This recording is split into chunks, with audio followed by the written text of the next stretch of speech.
नमस्कार दोस्तों, मैं हूं अंजनी और आज मैं आप लोग के साथ छठ पूजा स्पेशल ब्लॉग शेयर करने जा रही हूं। आप देख सकते हैं कि यहाँ पे मेरी छोटी सी जो बेटी है वो फटाके छोड़ रही है। फर्स्ट टाइम फटाके छोड़ रही है, इसलिए थोड़ा सा डर रही है, लेकिन बहुत खुश भी है।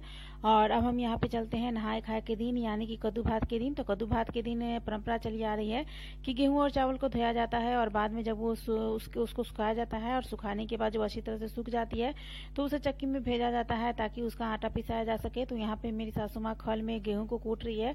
ये बहुत ही पुरानी परंपरा है। गेहूं को कूट करके दिया जाता था, उसे साफ करके, ताकि उसके अंदर कोई भी छिलका नहीं रहे।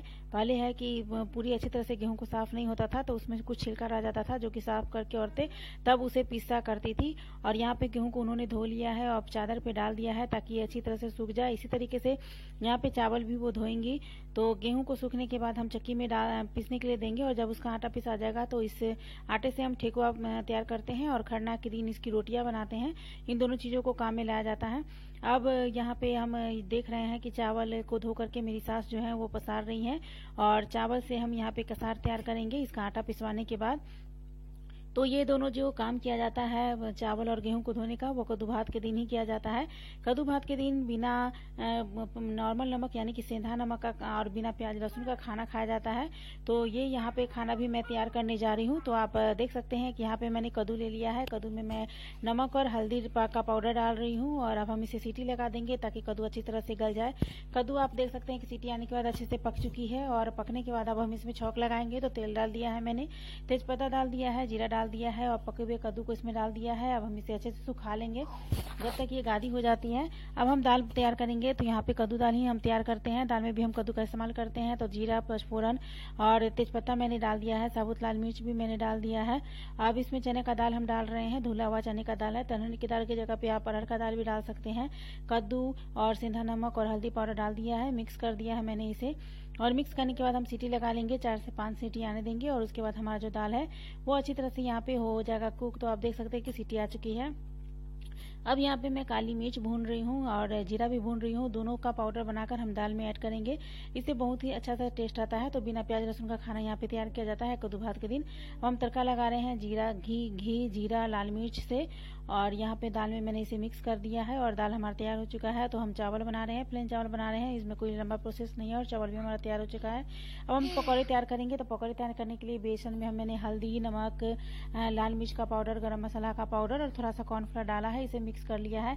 कॉर्नफ्लोर डालने से क्या होता है कि कॉर्नफ्लोर या फिर चावल का आटा आप ऐड कर सकते हैं, उससे क्या होता है कि काफी क्रंची बनते हैं पकौड़े। तो पहले पापड़ तल के मैंने निकाल लिया है। पापड़ भी इस दिन खाया जाता है। अब एक एक करके मैं कद्दू के पकौड़े जरूर बना जाते हैं कद्दू भात के दिन। और ये देखिए हमारी जो थाली है वो तैयार हो चुकी है। तो अब है खरना का दिन। तो खरना के दिन यहाँ पे ये आप देख सकते हैं कि दूध उबल रहा है, दूध में हमने चावल ऐड कर दिया है। अब इसे हम पकने देंगे अच्छे से। और आप देख सकते हैं कि उसके बाद मैंने आटा यहाँ पे गूंद लिया है, मेरी सासू माँ ने गूंदा है। अब रोटी यहाँ पे बना रही है वो, क्योंकि व्रत वही करती हैं तो खरना का जो प्रसाद है वही बनाती हैं।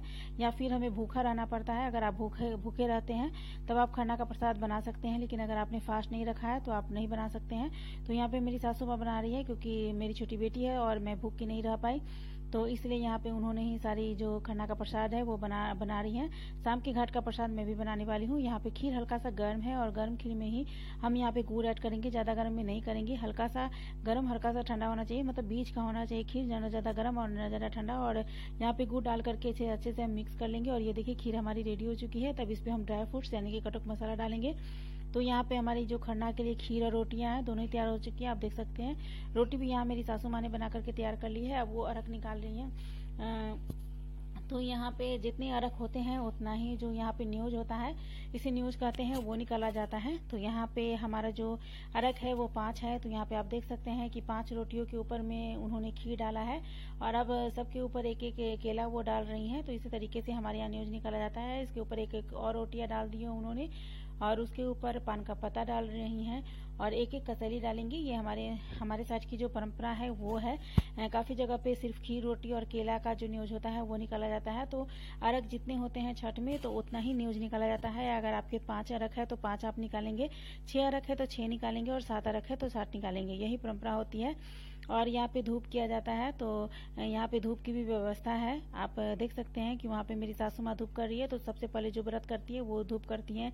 यहाँ पे मेरी बेटी बहुत एक्साइटेड है क्योंकि घर में पूजा हो रही है और जब पूजा होती है तो बच्चे बहुत ही ज्यादा और यहाँ पर मेन प्रसाद की तैयारी हो रही है, जिसे कि घाट का प्रसाद भी कहा जाता है। सजिया घाट और बुरवा घाट को चढ़ाया जाता है।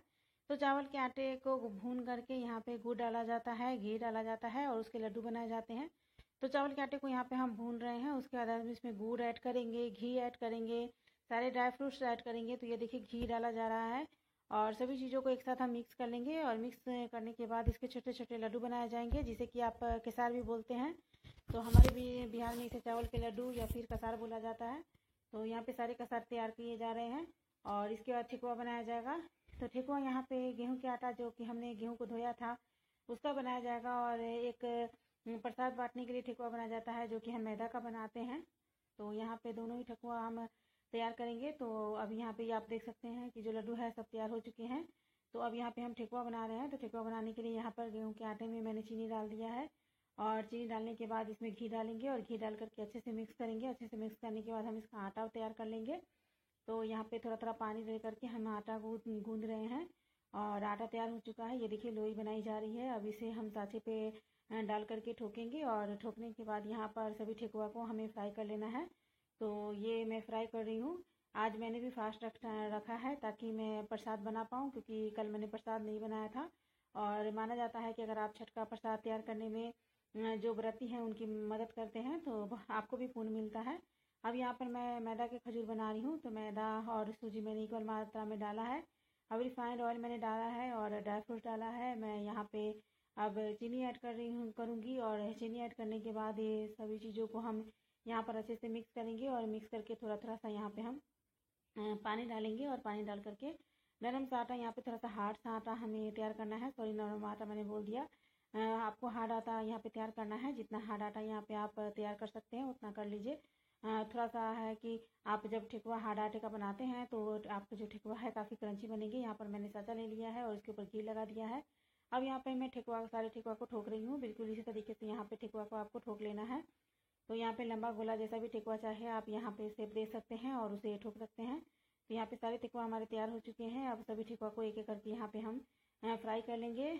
जो हमने आटा का ठेकुआ बनाया था उसे फ्राई करने में हमने घी का इस्तेमाल किया था, लेकिन यहाँ पे हम रिफाइंड ऑयल का इस्तेमाल कर रहे हैं क्योंकि ये छोटा ठेकुआ है। अब ये शाम का जो घाट है उसकी रिकॉर्डिंग मैं नहीं कर पाई, थोड़ी सी बिजी थी। तो यहाँ पे सुबह के घाट की रिकॉर्डिंग मैंने की हुई है। और ये देखिए सारा जो डाला है वो यहाँ पे सज करके तैयार हो चुका है। और मेरी सासू माँ पानी में खड़ी हुई है, तो हम बाहर नहीं जा पाए इस बार। तो यहाँ पे मैंने घर पे ही, हमारे यहाँ जो है घर पे ही यहाँ पे घाट तैयार किया गया है और इसी में मेरी जो सासू माँ है वो यहाँ पे खड़ी हैं।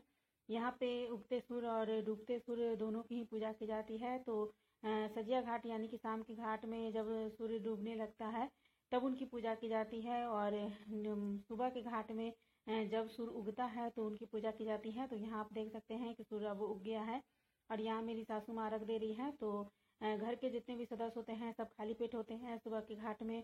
तो सभी यहाँ पे दूध या फिर गंगा जल से रख देते हैं।